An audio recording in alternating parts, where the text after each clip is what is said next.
콜롬비아와의 FTA 타결로 우리의 경제 영토는 그만큼 넓어지게 됐습니다. 한칠 내 FTA, 협정을 개선해야 한다는 목소리가 나오고 있습니다. 미국과의 FTA가 발효됐습니다. 국산 과일이 설 자리는 점점 좁아지고 새로운 품종을 재배한 과수 농가들은 FTA의 타격을 입지 않았지만 기존의 품종만 고집한 농가들은 피해를 입고 있는 것으로 나타났습니다. 수출 1,000만 달러, 수입 200만 달러 증가가 예상됩니다. 무역 자유화가 계속 확대돼야 한다는 점에 공감했습니다. 농민단체의 반발은 정부와 농민단체 간의 공청회로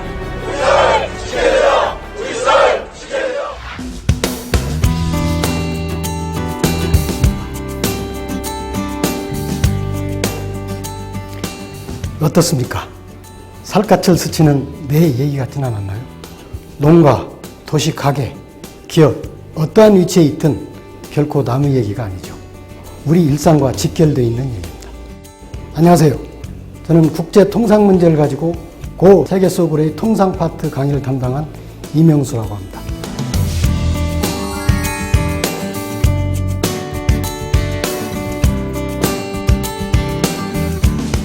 두 차례에 걸쳐서 제가 진행할 국제 통상 얘기는 세계 교역 질서의 흐름과 우리 통상 정책의 교차점이 어딘지를 알아보고 그 지점에서 우리 농식품 산업을 바라보는데 초점을 맞춰보도록 하겠습니다.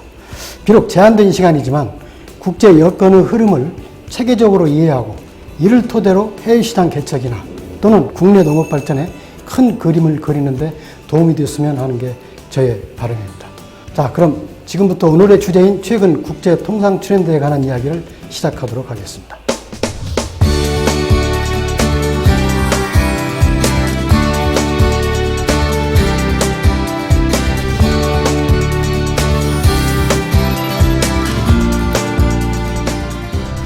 언제부터인지 우리 사회에는 시장 개방, FTA 등 국제 통상과 관련된 용어를 매일 듣는 사회가 됐습니다.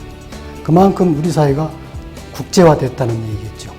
그런데 그때마다 농업인이나 또는 농업계에 종사하시는 분들은 마음이 편치 않은 게 솔직한 사실입니다. 우리 농업이 충분히 경쟁력을 갖추지 못한 상태에서 국제시장에 노출되었기 때문에 생기는 현상이 아닐까요? 그런데 왜 그런 상황이 되게 됐을까요? 우리 한국 농업의 역사는 이 땅에 인류가 정착한 역사만큼이나 길지만 한반도의 국제 농산물 시장이 형성된 것은 극히 최근의 일입니다. 5,000년 역사에 40년 정도밖에 안 되니까요. 우리가 가진 외화를 가지고 국제시장에서 농산물을 구매할 수 있는 여력이 있기 전까지는 그때는 우린 이 땅에서 생산된 만큼만 먹고 살았죠. 먹거리가 늘 부족했지 않았습니까? 수천 년 동안 배고픔과 싸우고 보릿고개와 싸우고 그런 역사의 연속이었습니다. 오죽했으면 아침 저녁으로 식사했느냐고 묻는 게 인사였겠습니까? 그런데 그 변화가 1960년대, 70년대 경제의 성장으로부터 시작이 됩니다. 경제 성장은 우리에게 풍요를 가져다 주었죠. 그 풍요는 다시 식생활의 변화로 이어졌습니다. 그런데 너도 나도 국내에서 생산되는 능력 이상의 양과 질과 다양한 식품을 우리는 소비하게 됐죠. 물론 한정된 자원을 가지고 공급력이 부족하다 보니까 농식품 가격이 올라갈 수밖에 없습니다. 그래서 1970년대 말부터는 우리가 스스로 그 튀는 가격을 안정시키기 위해서 국제시장에서 농산물을 조달하기 시작합니다. 어찌 보면은 우리 한국 농업이 국제시장에 데뷔한 그런 의미가 있는 때죠. 그렇게 해서 80년대를 맞게 됩니다. 80년대 경제성장은 계속되고 수출은 잘 되고 별 문제 없는 듯이 갔습니다만 80년대 말이 되면서 수출이 늘다 보니까 국제수지 부문에서 흑자를 실현하게 됩니다. 물론 온 국민이 축복해야 될 일입니다만 농업 부문에는 이 국제수지 흑자가 실현의 시작으로 다가옵니다. 가트 BOP 졸업론이 대두된 건데요. 그때 당시에 만성적인 국제수지 적자를 겪고 있다는 이유 때문에 여러 가지 특혜가 주어졌던 우리나라가 그런 특혜의 대상으로부터 졸업을 하게 된 겁니다. 그렇게 해서 우리 농업계와 국제시장 간의 갈등 관계가 시작이 되죠. 어쩔 수 없이 우여곡절 끝에 우리는 시장 개방 계획을 통보하게 됩니다. 가트에. 그때 마침 이루어진 우루과이 라운드 협상과 가트 BOP 졸업이 맞물리면서 국제 통상이 원치는 않았습니다만 우리 농식품계의 운명을 좌우하는 키워드가 되고 말았습니다. 이처럼 우리 농업의 국제화는 갈등과 고통의 과정을 수반한 그런 과정이었습니다. 문제는 그 갈등과 고통의 과정이 끝나지 않았다는 데 문제가 있습니다. 지금도 진행되고 있고 앞으로도 계속 될 거라는 데 문제가 있죠.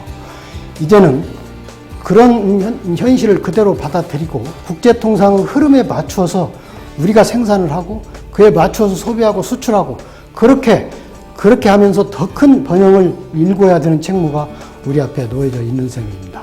어떻게 하면 그렇게 될까요? 그 방법론을 찾기 전에 우리가 먼저 국제통상의 큰 흐름을 이해하는 것이 순서인 것 같습니다. 여기까지 이야기하다 보니까 주제가 좀 무겁죠. 그렇습니다. 오늘 첫 시간이니까 한 발 뒤로 물러서서 전체의 흐름을 보고 정리하는 그런 시간이 되도록 하겠습니다. 제가 통상 트렌드와 관련해서 드릴 말씀은 두 가지로 나누어서 설명을 드리겠습니다. 하나는 과거의 흐름입니다. 지금 국제교역 질서의 기본 축이 되고 있는 가트 체제가 어떻게 형성됐는지 그리고 어떤 문제점을 도출해서 새로운 대안을 찾게 됐는지 하는 과거의 얘기하고 그 다음에 후반부에는 지금 가트 WTO 체제가 출범된 다음에 진행되고 있는 DDA 협상이 헛걸음을 하고 있습니다. 왜 협상이 지연되고 있는지 그리고 그 대안으로 떠오른 FTA가 어떤 모습으로 어떻게 확산되어 있는지를 통해서 전체의 흐름을 설명드리고자 합니다.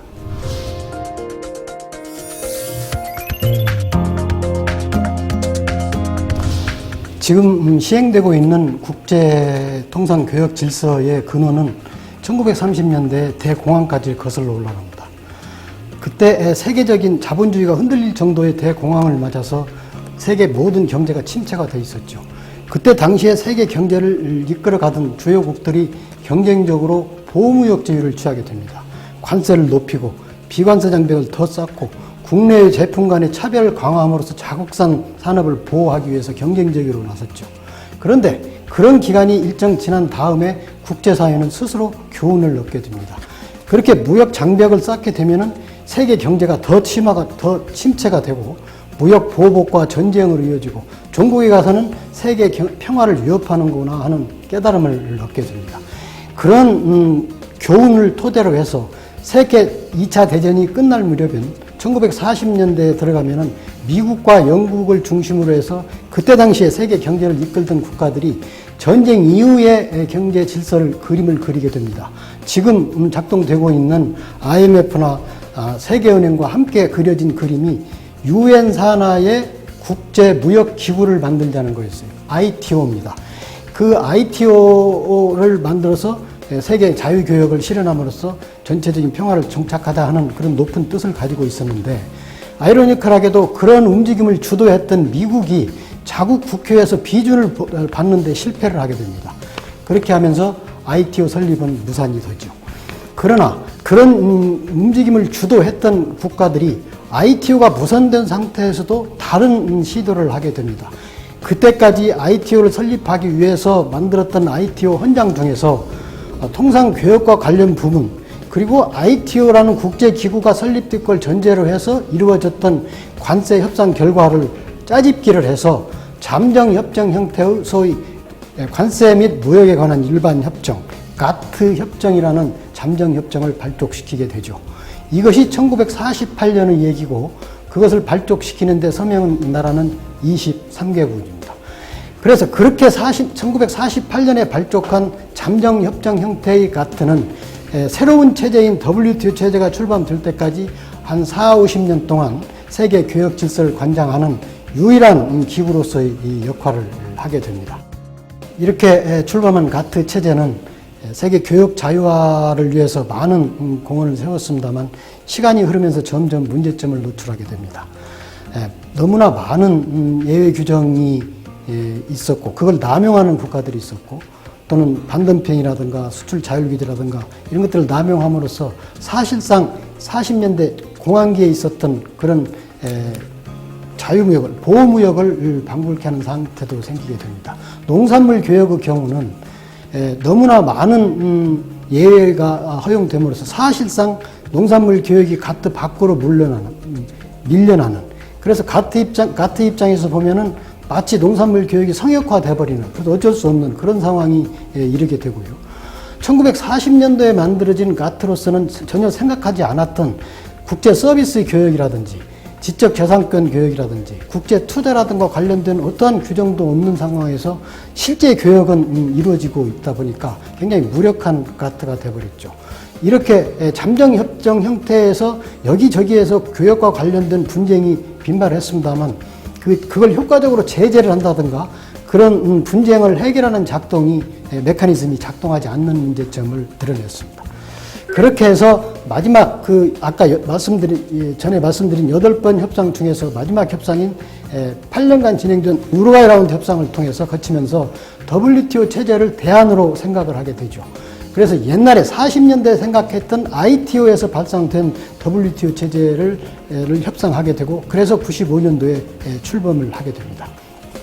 이렇게 출범한 WTO 체제는 가트 체제하고는 달리 WTO라는 세계무역기구라는 확실한 국제기구가 있는 그런 항구적인 체제를 갖추었고 개방 폭도 잠정 가트보다는 훨씬 더 늘어났습니다. 교역의 대상도 농산물도 체제 안으로 서비스, 지적재산권, 투자도 다 다자교역 체제 안으로 끌어들인 대단히 포괄적인 체제가 됐고 분쟁도 효과적으로 해결할 수 있는 대단히 강력한 규정을 갖추었습니다.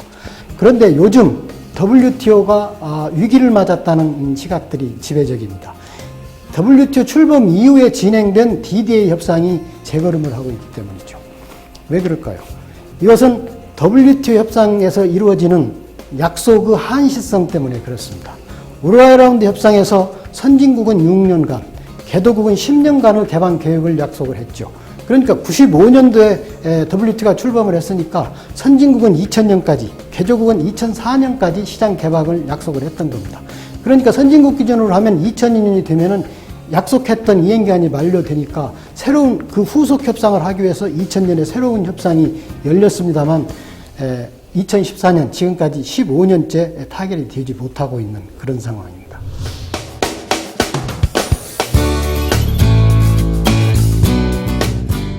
DDA 협상이 이렇게 제자리 걸음을 하고 있는 원인을 말씀드리겠습니다. 당시 DDA 협상을 출범시킨 UR 협상은 다자 교역 체제 밖에서 존재하던 앞에서 말씀드린 농산물이나 서비스나 지적재산권 같은 것을 체제 안으로 끌어들이는 데 주력을 했습니다. 대신 그 각각에 대해서 시장 개방을 가속화시키는 건 잠깐 미뤄놨죠. 그래서 비교적 점진적이고 완만한 그런 개혁을 추구한 게 UR 협상입니다. 그러나 실질적으로 그 수출 확대를 위해서는 실질적인 개방 확대나 보조금 감축이 필요한데 그 부분은 2000년에 열리는 후속 협상 과제로 협정에 미리 박아놓았습니다. 그래서 2000년도에 열리는 새로운 협상은 협정용어를 그대로 표현하면 실질적인 감축 또는 실질적인 시장 개방을 목표로 하도록 그렇게 됐죠. 2000년에 실제 농업협상이 개시가 됐습니다. 이듬해인 2001년에 다른 부문의 협상과 합쳐진 DDA 협상이 출범하면서 먼저 출범한 농업협상이 DDA 협상으로 편입이 된 이후에 본격적인 협상을 시작하게 됩니다. 그렇게 해서 한 7, 8년을 협상을 하는 동안 크고 작은 쟁점들에서 의견 접근이 이루어졌고 2008년쯤에는 대체적인 그때까지 이루어진 의견 접근이 이루어진 분야를 모아서 시장 개방 계획, 모델리티라고 합니다. 모델리티 초안을 만들게 됩니다. 그 초안이 합의는 되지 않았습니다만 그 상태대로 지금 있고 그 이후에 별 진전 없이 긴 지루한 협상을 하다가 작년 2013년 말에 발리에서 일부 진전을 보이긴 했습니다만 DDA 협상 자체가 짧은 시간, 단기간 내에 전체가 타결될 것 같은 징후는 아직 보이지 않고 있습니다. 이렇게 15년이 됐는데도 불구하고 제자리 걸음을 하는 DDA 협상의 지연 이유를 제가 두 가지를 예로 설명을 드리겠습니다. 첫째는 회원국이 대폭 늘어났기 때문입니다. 앞에서 말씀드린 바와 같이 가트가 처음에 출범할 때 최약국이 23개국이었는데요. 지금 WTO 회원국이 오늘 제가 체크해 보니까 160개국입니다. 엄청나게 수가 늘어났고 그 늘어난 160개국 안에도 선진국과 개도국의 입장이 다르고 수출국과 수입국의 입장이 다르고 또 지역 간에 또 이해가 엇갈리고 이렇게 해서 160개국의 입장이 굉장히 복잡하게 교차되어 있는 겁니다. 농식품 부문과 관련해서 구체적으로 말씀을 드려보죠. 호주나 뉴질랜드 같은 농산물 수출 선진국은 기본적으로 농업 부문에 대한 특수성을 인정하려 하지 않습니다. 그래서 농산물과 공산품을 똑같이 취급하자는 거예요. 그래서 농업도 공산품과 구별없이 하나의 상품으로만 단일 규정을 하자, 굉장히 급격한 주장을 하고 있습니다. 지금 WTO에서 가장 많은 수를 차지하고 있는 것은 수출 개도국들인데, 수출 개도국들은 기본적으로 선진국 시장과 관련해서는 호주와 뉴질랜드의 주장을 전폭적으로 지지를 합니다. 대신 자기 당사국인 개도국에 대해서는 다른 규정이 적용돼야 된다는 거예요. 다른 말로 얘기하면 특혜폭이 더 확대돼야 된다는 주장을 하고 있습니다. 반면에 이 두 그룹을 마주하고 있는 우리나 EU나 일본, 스위스, 노르웨이 같은 농식품을 수입하는 국가들은 농업의 특수성이 인정이 돼야 된다. 농업의 특수성을 인정하는 토대 위에서 점진적이고 단계적인 개방이 이루어져야 된다는 입장을 일관되게 견지를 하고 있습니다. 그러니까 이렇게 복잡한 이해관계가 서로 얽히면서 지금 15년이 되도록 합의점을 찾지 못하고 있는 겁니다. 또 하나의 요인은 가트 시절에는 원래 가트란 선진국들의 모임이었습니다.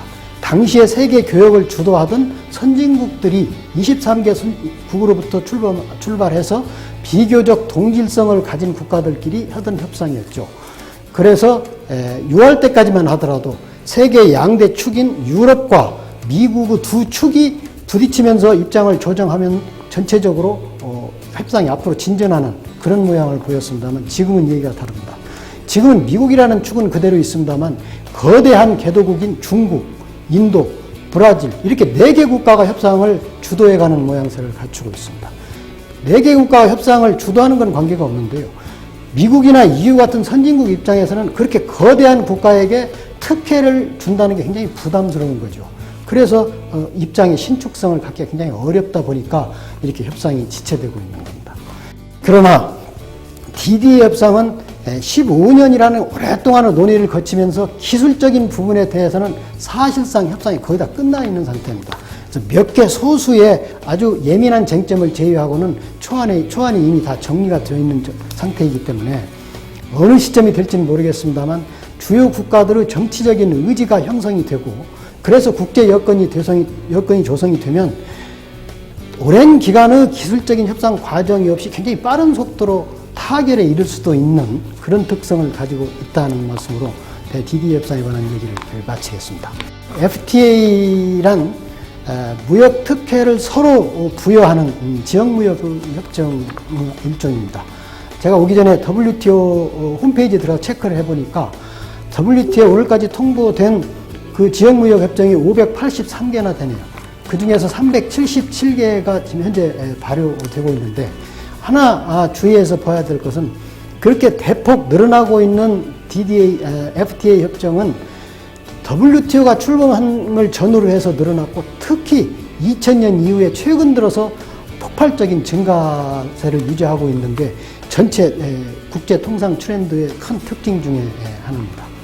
이처럼 FTA가 빠르게 증가하는 이유는 앞서 말씀드린 바와 같이 DDA 협상이 지체되고 있는 게 제일 큰 이유입니다. 그래서 DDA 협상에 기대를 걸고 참여했던 국가들이 더 안정적인 수출 시장을 확보하고 싶고 더 적극적인 경제 협력을 확보하고 싶은데 그 수단으로 활용하고자 했던 DDA 협상이 앞으로 가지 않으니까 그냥 DDA 밖에서 자기들끼리 만들어서 자유무역 협정을 추진하는 게 그게 FTA 아닙니까? 그런 FTA가 증가하고 있는 겁니다. 그래서 특정 지역의 이웃 국가들끼리 FTA를 추진을 하면 문제는 그 지역에 있는 그 FTA에서 소유된 국가들은 자동적으로 반사적인 차별을 받게 되는데 문제가 있는 거죠. 그러니까 주변 국가들이 그 반사적인 차별을 피하기 위해서 FTA의 흐름에 합류하게 되고 또 다른 FTA를 만들게 되고, 그렇게 하면서 FTA가 가속화 속도가 커져가고 있는 게 지금의 현실입니다.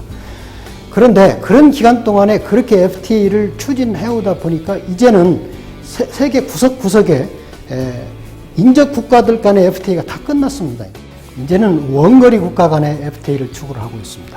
태평양이나 대서양을 건너서 맞은편에 있는 국가들하고, 그것도 1대1이 아닌 여러 국가가 하나의 블록을 형성하는 소위 경제 블록화 현상이 확산되고 있는 게 작금의 현실입니다.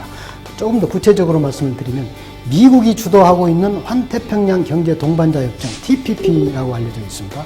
그것은 지금 12개 국가가 참여를 해서 아시아와 남북미 그리고 대양주를 잇는 경제 하나의 블록을 형성하는 협상이 진행되고 있고, 중국이 참여하고 있는 영내 포괄적 경제 동반자 협정 RCEP이라고 합니다. 거기에는 우리나라를 포함해서 16개 국가가 지금 협상을 벌이고 있습니다. 급기야는 세계 경제의 두 축인 미국과 EU가 대서양을 마주보면서 범대서양 자유무역지대를 창설을 검토하고 있다고 지금 나서고 있습니다. 우리가 속해 있는 이 동북아에도 한중일 3국이 이미 한중일 3국 간의 FTA를 개시해서 지금 진행을 하고 있죠. 그렇게 그 다음에 EU나 남미 공동시장 같은 이미 만들어진 경제 공동체도 식구를 늘려서 몸을 불리는 그런 현상을 함으로써 세계 전체가 블록으로 몇 개 블록으로 이렇게 지워지는 그런 현상을 보이고 있습니다. 이렇게 전 지구 구석구석이 경제 블록화 현상이 진행되고 있는 가운데 우리가 하나 눈여겨보아야 될 것은 세계의 이목이 그 경제 블록화와 관련된 관심 대상이 동아시아 지역에 모아 있다는 겁니다. 그래서 미국이 주도하는 TPP와 중국이 참여하고 있는 RCEP을 계기로 해서 이 동아시아 지역의 경제 통합 지형도가 대단히 복잡하게 얽혀 있는 것이 오늘의 FTA와 관련된 국제 통상의 현실입니다. 이렇게 DDA와 FTA를 중심으로 해서 국제 통상 트렌드에 대해서 알아봤습니다. 한 가지 우리 농식품 부문 입장에서 안타까운 것은 이런 추세가 앞으로도 더 계속될 거라는 거죠.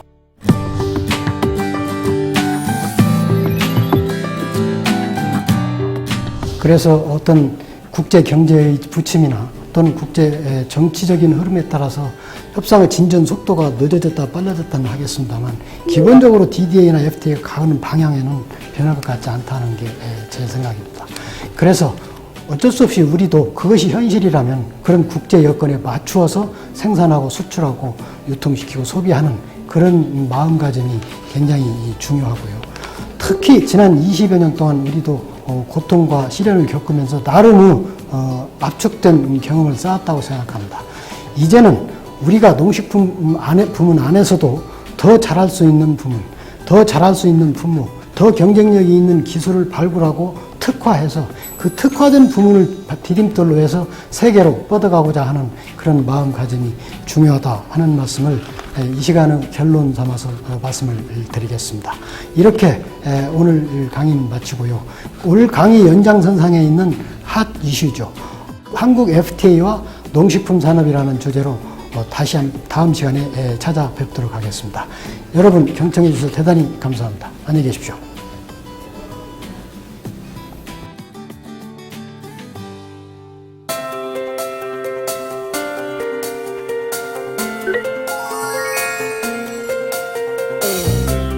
네, 제가 농정 일선에 있었던 시기적으로 우리 농업이 개방을 시작하고 몸살을 앓던 시기하고 정확하게 일치합니다.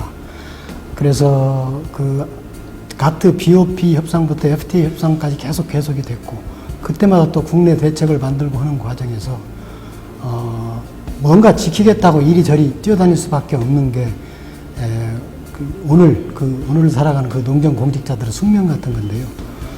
차관 재직 시 기억이라면은 요즘 지금 다시 떠오르고 있는 쌀 협상, 제가 2004년도 했던 그 쌀 협상과 그 후속 대책으로 만들어진 양정제도 개혁이 생각이 나네요.